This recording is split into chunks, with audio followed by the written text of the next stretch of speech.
আসসালামু আলাইকুম। কেমন আছেন সবাই? তিতা ছাড়া সবুজ রং রেখে করলা ভাজি কীভাবে করা যায় এটাই আপনাদের মাঝে শেয়ার করব।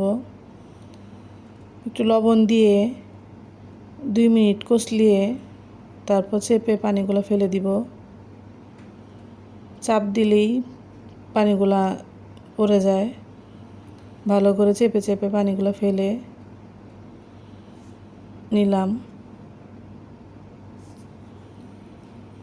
আসলে করলা তিতার জন্য যারা খেতে পারেন না তাদের জন্য এই ভিডিওটা। দেখেন কতগুলা পানি বের হয়েছে লবণ দিয়ে কষলানোতে। সবগুলো আমার চিপা হয়ে গেছে। এখন আমি ভাজি করব। বেশি করে পেঁয়াজ দিব। আর এভাবে ভাজি করলে তিতা তো লাগে না। আপনার করলার ভাজিটা খেতে মিষ্টি মিষ্টি লাগে, বাচ্চারাও খেতে পারে। আমি এইভাবে ভাজি করলে আমার মেয়েও খুব পছন্দ করে, কারণ তিতা লাগে না। আর এইভাবে আমার শাশুড়ি মা ভাজি করতেন। আমার মা আবার অন্যভাবে ভাজি করে। হালকা করে পেঁয়াজটা ভেজে নিলাম।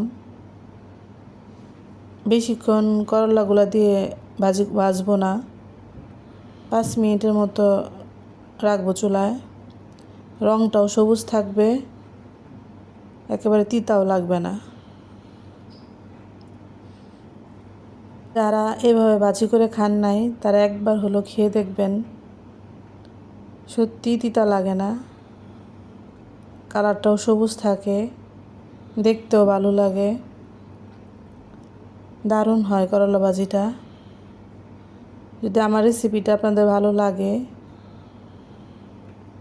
লাইক কমেন্টস করবেন, শেয়ার করবেন।